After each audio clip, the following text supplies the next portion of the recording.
আচ্ছা, এই ভিডিওতে আমি সলভ করার চেষ্টা করবো সরলরেখা 3.4 চ্যাপ্টার। ওকে, তো 3.4 চ্যাপ্টারটা হচ্ছে মেইনলি সঞ্চারপথের সমীকরণ নির্ণয় চ্যাপ্টার। ওকে, তো এখানে আমি এই সঞ্চারপথের সমীকরণ নির্ণয় চ্যাপ্টারের সবগুলো অঙ্কই একটা টাইপের মধ্যেই পড়ে, এখানে এক্সট্রা কোনো রকম নিয়ম পাওয়া যায় না। ওকে, তুমি জাস্ট একটা নিয়ম শিখলেই ওইগুলো দিয়ে সবগুলো সলভ করতে পারবো। তো আমি এখানে টোটাল 5টা প্রশ্ন লিখছি, 5টা প্রশ্ন কি করবো সলভ করে একটু দেখানোর চেষ্টা করবো। ওকে, আচ্ছা, তো 1 নম্বরে যে প্রশ্নটা লিখছি এই প্রশ্নটা দেখি দিছি, একটু চেক করে দেখো তো কি বলছে। 2 - 1 বিন্দু থেকে যে সেট বিন্দু সময় দূরত্ব সর্বদা 4 একক তার সঞ্চারপথের সমীকরণ বের করো। তো এইটা একটা বলা যায় যে শর্টকাট টাইপের প্রশ্ন, তুমি যদি ভালো করে তাকাও তাহলে জিনিসটা বুঝতে পারবা। তোমাকে এখানে কি বলছে, 2 - 1 বিন্দু থেকে যে সেট বিন্দুর দূরত্ব সর্বদা 4 একক তার সঞ্চারপথ বের করতে বলছে। আচ্ছা, একটা ভালো করে একটু তাকাও, এই চ্যাপ্টারের অঙ্কগুলো করার একটাই নিয়ম আছে যে তোমাকে যে সেট বিন্দুর কথা বলবে ওই সেট বিন্দুটাকে তুমি কি ধরে নিবা, এক্স ওয়াই ধরে নিবা। তোমাকে যে সেট বিন্দুর কথা বলবে, সঞ্চারপথ মানে কি, যে কোনো একটা রেখা বা রেখা বলো বা বৃত্ত, উপবৃত্ত, পরাবৃত্ত, অধিবৃত্ত, যে কোনো একটা ইকুয়েশন মানে যে পথ ধরে চলে ওইটার সমীকরণটা বের করা। ওকে, তো এখানে ধরো যে কোনো একটা বিন্দু মানে যে সমীকরণটা মেনটেন করে চলে ওইটাই তার সঞ্চারপথের সমীকরণ। তো এখানে 2 - 1 বিন্দু থেকে তোমার একটা বিন্দু সেট আছে, ওইটা সর্বদা দূরত্ব কত একক মেনটেন করে চলবে, 4 একক মেনটেন করে চলবে, তার সঞ্চারপথের সমীকরণ বের করতে। তো তোমাকে যে সেট বিন্দুটা বলবে ওইটাকে সবসময় কি ধরবা, এক্স ওয়াই ধরবা। তাহলে আমরা বুঝতেছি 2 - 1 বিন্দুটা থেকে আমাদের যে বিন্দুটা সেট ওইটা হচ্ছে কি এক্স ওয়াই, এটা দূরত্বটা সর্বদা কত থাকে, 4 একক থাকে। আচ্ছা দেখো তো সর্বদা কত একক, 4 একক। তাহলে আমরা এই বিন্দু থেকে এই বিন্দু দূরত্ব সর্বদা কত একক পাইতেছি, 4 একক। তো আমরা দূরত্ব বের করার সূত্র কি জানি নাকি জানি না, আমরা এর আগে 2টা ভিডিও দিছিলাম, ওই 2টা ভিডিওতে আমরা দূরত্ব বের করার সূত্রটা শিখছিলাম যে কি হবে, ভুজদ্বয়ের বিয়োগফল স্কয়ার প্লাস কোটিদ্বয়ের বিয়োগফল স্কয়ার। তাহলে এখানে কি দাঁড়ালো, x - 2 whole square y + 1 whole square equal to কত হবে, 4। তো আমরা এখান থেকে যদি কি করি, রুটটাকে এবার থেকে বসে নিয়ে যাই, তাহলে এটা কি হয়ে যাবে 4 স্কয়ার। তাহলে এখানে কি থাকলো, x - 2 whole square y + 1 whole square equal to কত, 4 স্কয়ার। এটাই হইলো কি আমাদের এই যে বিন্দু সেটের কথা বলছে ওই বিন্দু সেটটার সঞ্চারপথের সমীকরণ। এইভাবে আমি কি করতে পারি, এটাকে সলভ করতে পারি। আচ্ছা, তো এই জিনিসটাকে আরো সহজভাবে করার উপায় কি, মানে সহজভাবে বোঝার উপায় কি বলতো, একটা বিন্দু থেকে আরেকটা বিন্দুর দূরত্ব সর্বদা সেম থাকার মানে কি, তার মানে কি এটাকে যদি আমি এখানে নিয়ে যাই তাও সেম থাকবে, এখানে নিয়ে যে তাও সেম থাকবে, তাহলে এটার যে সঞ্চারপথ, এই সঞ্চারপথটা কি তৈরি করে, একটা বৃত্ত তৈরি করে না। মানে আমাদের 2 - 1 বিন্দু থেকে যে বিন্দু সেটটার কথা বলছে, মানে আমরা এক্স ওয়াই ধরছি, এক্স ওয়াইটা কি সবসময় এখানে থাকবে না, এটা কিন্তু কি করবে, মুভ করবে, এবং ওই মুভ করার সময় সর্বদা দূরত্বটা কত থাকবে, 4 একক থাকবে। তাহলে আমরা বুঝতেছি সর্বদা যদি দূরত্ব 4 একক থাকে, তাহলে ওই যে বৃত্তটা এখানে একটা কি তৈরি করতেছে, একটা বৃত্ত তৈরি করতেছে, যে বৃত্তের ব্যাসার্ধ হইছে কত, 4, আর যে বৃত্তের কেন্দ্র হইছে কত, 2 - 1। বুঝতে পারছি? তো এটাকে সহজভাবে করার উপায় কি, আমরা সবাই জানতাম যে যদি কেন্দ্র হয় HK, কেন্দ্র যদি HK হয় এবং ব্যাসার্ধ যদি কি হয় R হয়, তাহলে ওই বৃত্তের সমীকরণ কি হয়, x - h whole square y - k whole square equal to কত, r স্কয়ার। তো আমরা দেখতেছি আমাদের এখানে 2 - 1 বিন্দু থেকে বিন্দু সেটের দূরত্বটা সবসময় কি থাকবে, সমান থাকবে। তার মানে আমরা বুঝতেছি কেন্দ্র হবে কত, 2 - 1, তাহলে h এর জায়গায় হবে কত, 2, আর k এর জায়গায় কত হবে, -1। তাহলে মাইনাসে মাইনাসে কি দাঁড়াইলো, +1 সমান সমান কি থাকলো, r স্কয়ার। তাহলে আমাদের ইকুয়েশনটা আমরা কি করতে পারলাম, পাই গেলাম। বুঝছি?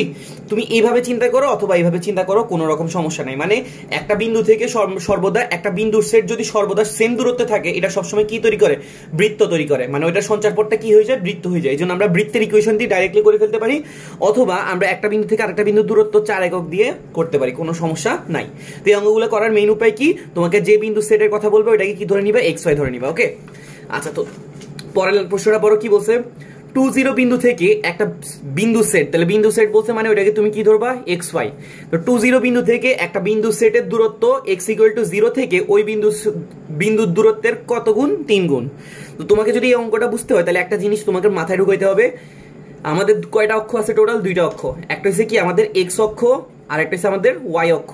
এই এক্স অক্ষের যে সমীকরণ, এটা হচ্ছে কি, এক্স অক্ষের সমীকরণ হচ্ছে y = 0। আমি আবার রিপিট করতেছি, এক্স অক্ষের সমীকরণ কি হয়, y = 0, আর ওয়াই অক্ষের সমীকরণ কি হয়, x = 0। আচ্ছা, তো আমরা বুঝতেছি এক্স অক্ষের সমীকরণ কি হবে, y = 0, ওয়াই অক্ষের সমীকরণ x = 0। আচ্ছা, এবার হচ্ছে কি, ধরো তোমাকে কেউ একটা বিন্দু দিল x, y, এটার মানে কি, এটার মানে হচ্ছে x পরিমাণ যাবো, y পরিমাণ উঠবো। এটা কিন্তু আমরা আগের ভিডিওতে বলছিলাম, আগের ভিডিওতে অথবা এর আগের ভিডিওতে। তাহলে x, y মানে কি, x পরিমাণ যাবো, y পরিমাণ উঠবো। তাহলে আমরা বুঝতেছি x অক্ষ থেকে x, y এর দূরত্ব কত, y। আমরা লাস্ট দিন এটা লিখছিলাম, x অক্ষ থেকে x, y এর দূরত্বটা কত হয়, y, আর y অক্ষ থেকে x, y এর দূরত্ব কত হবে, x। এক্স অক্ষ থেকে এক্স ওয়াই দূরত্ব ওয়াই, ওয়াই অক্ষ থেকে এক্স ওয়াই দূরত্ব কত এক্স। ওকে, এক্স অক্ষ থেকে এক্স কমা ওয়াই এর দূরত্ব কত ছিল ওয়াই, আর ওয়াই অক্ষ থেকে এক্স কমা ওয়াই এর দূরত্ব কত এই যে এক্স এর সমান। তো এই দুইটা চারটা জিনিস, টোটাল চারটা জিনিস দেখাইলাম যে এক্স অক্ষের সমীকরণ কত হবে ওয়াই সমান সমান 0, ওয়াই অক্ষের সমীকরণ কত হবে এক্স সমান সমান 0। তারপরে এক্স অক্ষ থেকে এক্স ওয়াই দূরত্ব হয়েছে কত ওয়াই, ওয়াই অক্ষ থেকে এক্স ওয়াই দূরত্ব হয়েছে কত এক্স। এইসব জিনিস চারটা জিনিস যদি আমরা এখন পারি তাহলে আমরা 2 নাম্বার ম্যাথটা সলভ করতে পারবো। ওকে, আচ্ছা 2 নাম্বার ম্যাথটা আমার কাছে কি চাইছে আর আমরা কিভাবে সলভ করব একটু দেখি।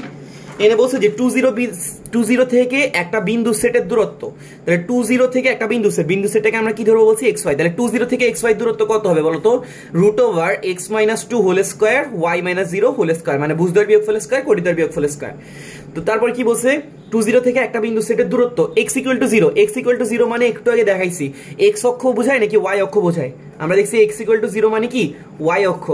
আচ্ছা তো বলছে যে y অক্ষ থেকে ওই বিন্দুর সেট, তো ওই বিন্দু মানে কি ওই x, y, তো x, y এর দূরত্বের কত গুণ বলতেছে 3 গুণ বলতেছে।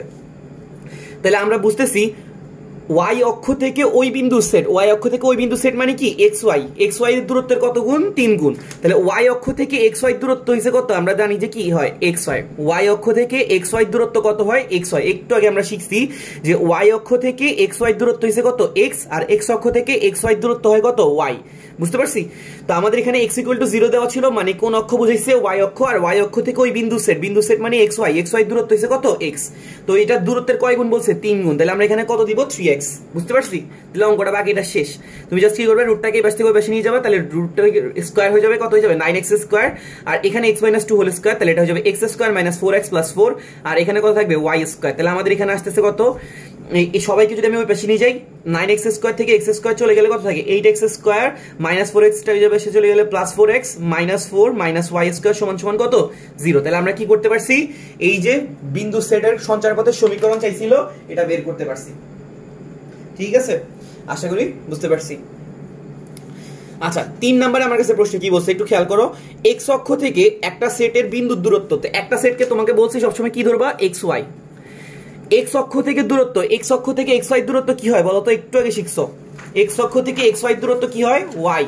তো তোমাকে প্রশ্ন কি বলছে x অক্ষ থেকে একটা সেট বিন্দুর দূরত্বের বর্গ, তাহলে x অক্ষ থেকে একটা বিন্দু সেট মানে কি xy দূরত্ব, তাহলে কি হবে y এর আবার বলছে কি বর্গ, y অক্ষ থেকে ওই সেটের মানে তাদের দূরত্বের কত গুণ 4 গুণ। তা আমরা জানি যে y অক্ষ থেকে ওই যে সেটটার কথা বলছিলাম যেটা হচ্ছে xy, y অক্ষ থেকে যে xy দূরত্ব কত হয় x এর কত গুণ 4a গুণ। তাহলে আমরা বুঝতেছি y² সমান কি 4x, তার সঞ্চারপথের সমীকরণটা কি y² সমান 4x। এখানেই কমপ্লিট। ঠিক আছে, এটা কিন্তু এমসিকিউর জন্য ম্যাথটা প্রচুর ইম্পর্টেন্ট, এটা প্রায় সময় আসে।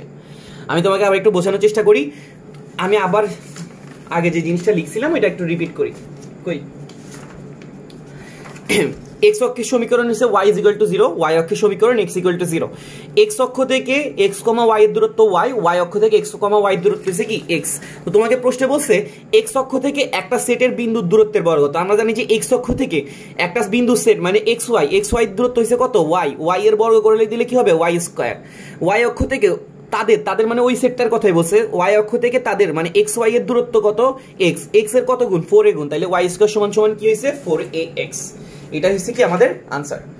আচ্ছা তারপর 4 নম্বরের প্রশ্নটাতে কি বলছে দেখো তো, t পরিবর্তনশীল হলে 2at, আচ্ছা আমাকে একটু বলো তো এই ইকুয়েশনটা কিসে নির্দেশ করে, এটা একটা কিসের ইকুয়েশন, আমরা এটা দেখে বুঝতেছি এটা একটা কিসের ইকুয়েশন, পরাবৃত্তের ইকুয়েশন। ওকে, আচ্ছা 4 নম্বরের প্রশ্নটাতে কি বলছে, t পরিবর্তনশীল হলে দেখাও যে 2at, at² এর সঞ্চারপথ কোনটা।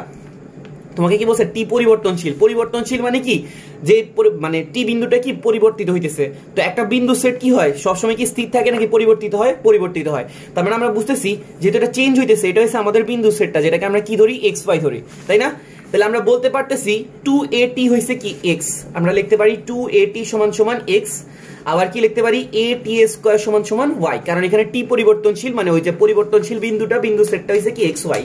তাহলে আমরা এখান থেকে কি লিখতে পারি t সমান কি লিখতে পারি x/2a লিখতে পারি নাকি পারি না, অবভিয়াসলি পারি। এই t এর মানটা আমরা এখানে বসে দিলাম, তাহলে এখানে কি রইলো x/2a, তার উপর কি আছে স্কয়ার, আর ওই পাশে কি আছে y। ওকে, তাহলে আমাদের এখানে কি দাঁড়াইলো a * x², আর নিচে আসছে কত 4a², আর ওই পাশে কত আছে y। তাহলে আমরা যদি এখন কি করি a আর 4a² কে কাটা দিই, তাহলে এখানে কি থাকে 4a উপরে থাকে এক্স স্কোয়ার, নিচে থাকে 4a, আর ওই পাশে থাকে কি ওয়াই। তাহলে এক্স স্কোয়ার সমান সমান কত দাঁড়াইলো 4ay। ওকে, তাহলে আমরা কি পাই গেলাম এক্স স্কোয়ার সমান সমান 4ay। এটাও কিসের সমীকরণ নির্দেশ করতেছে? পরাবৃত্তের সমীকরণ নির্দেশ করতেছে, বুঝছো? তো প্রশ্নটাতে কি বলছিল, টি পরিবর্তনশীল এরকম একটা বিন্দু, যেটাকে আমরা কি ধরি, বিন্দু সেট এক্স ওয়াই। তো এক্স ওয়াই হইলে এটা সমান সমান এক্স লিখবো, এটা সমান সমান ওয়াই লিখবো। তো লেখার পরে একটা থেকে টি এর মান বের করে আর একটাতে বসে দিচ্ছে, অঙ্ক সলভ হয়ে গেছে। ওকে, আচ্ছা, এরপরে লাস্টের প্রশ্নটা 5 নম্বরে যেটা বলছি, একটা বিন্দু সেট, একটা সেটের বিন্দু বি 1,1, এটা 1,1 দিছি, ও সি -1,-1 এর সাথে কি তৈরি করে, ত্রিভুজ তৈরি করে, যার ক্ষেত্রফল কত একক, 5 একক। তোমাকে বলছে যে কি সঞ্চার পথটা কি হবে, তোমাকে বলছে যে একটা বিন্দু সেট, তো বিন্দু সেট বলা মানে কি ওই বিন্দু সেটটা কি হবে, এক্স ওয়াই, তাই না? তো এক্স ওয়াই b1,1 এবং c-1 এর সাথে কি তৈরি করে, ত্রিভুজ তৈরি করে। একটা বিন্দু সেট, এটাকে আমি ধরে নিলাম এ, ওইটা কি হবে এক্স ওয়াই। আর বি আর সি এর স্থানাঙ্ক দেওয়া আছে কি, বি দেওয়া আছে 1,1, সি দেওয়া আছে কে -1, তো এটার সাথে কি তৈরি করে বলছে, ত্রিভুজ তৈরি করে, যার ক্ষেত্রফল কত একক, 5 একক। তো আমরা জানি যে ত্রিভুজের ক্ষেত্রফল কিভাবে বের করে, হাফ ইনটু দিয়ে মডিউলাস দিয়ে সমান সমান কি দিব, ক্ষেত্রফল কত একক বলে দিচ্ছে আমাকে, 5 একক বলছে, তাই না? তাহলে ক্ষেত্রফল সমান সমান কত দিব, 5। তাহলে এখন বিন্দুগুলো প্রথমে বসাবো, এক্স ওয়াই 1,1 -1 আবার এক্স ওয়াই, এর ক্ষেত্রফল বের করে আমরা আগে ভিডিওতে দেখে আসছি। তাহলে 2টাকে পাশ থেকে পাশে নিয়ে গেলে কি হয়ে যাবে, 5 দুগুণে কত হবে 10। তাহলে এক্স এর সাথে 1 কে গুণ করলে এক্স, 1 এর সাথে -1 কে গুণ করলে -1, -1 এর সাথে y কে গুণ করলে -y, ঠিক আছে? তারপরে 1 এর সাথে y কে গুণ করলে y, কিন্তু উল্টা দিয়ে গুণ করলে একটা মাইনাস আছে। তারপরে -1 এর সাথে 1 কে গুণ করলে -1, কিন্তু উল্টা দিয়ে গুণ করলে একটা মাইনাস আছে, তাহলে কি হয়ে যাবে +1। এক্স এর সাথে -1 কে গুণ করলে কি আসে, -x, উল্টা দিয়ে গুণ করলে একটা মাইনাস আসে, কি আসবে +x। তাহলে x আর x কি হয়ে যাবে 2x, -y কি হয়ে যাবে -2y, -1 +1 কি হয়ে যাবে, কাটাকাটি যায় 0। আর ওই পাশে কি আছে 10। আমাদের কিন্তু মডিউলাসটা এখনো যায় নাই, মডিউলাস কি কোথা থেকে গেছে, না মডিউলাসটা এখনো যায় নাই। তো এখানে দেখতেছি 2x - 2y সমান কত আসছে 10। আচ্ছা, তাহলে আমরা যদি একটা 2 কমন নেই, 2টাকে কমন নিয়ে ওই পাশে পাঠিয়ে দিই, 10 কে 2 দিয়ে ভাগ করলে কত আসে 5। তাহলে মডিউলাস অফ x - y সমান কত দাঁড়াইলো 5। তাহলে আমরা শুধু x - y সমান কি লিখতে পারি, +-5। বুঝতে পারছি? তাহলে আমরা শুধু x - y সমান কি লিখতে পারতেছি, +-5। আশা করি কারো কোনো সমস্যা নাই। ঠিক আছে, এটাই ছিল আমাদের সঞ্চার পথের চ্যাপ্টারটা। আশা করি এখান থেকে কারো কোনো সমস্যা হবে না। তোমরা ভার্সিটি গো প্রশ্ন ব্যাংকের থেকে এই ম্যাথ টাইপের ম্যাথগুলো সলভ করে দেখতে পারো। আমি পরেরগুলো নিয়ে ভিডিও করবো ইনশাআল্লাহ। ওকে, কারো কোনো সমস্যা থাকলে কমেন্টে জানাইতে পারো, আর যদি কোনোভাবে কানেক্ট হতে চাও তাহলে টেলিগ্রামে গ্রুপে আসতে পারো। ঠিক আছে, ভিডিও দেখার জন্য থ্যাংক ইউ।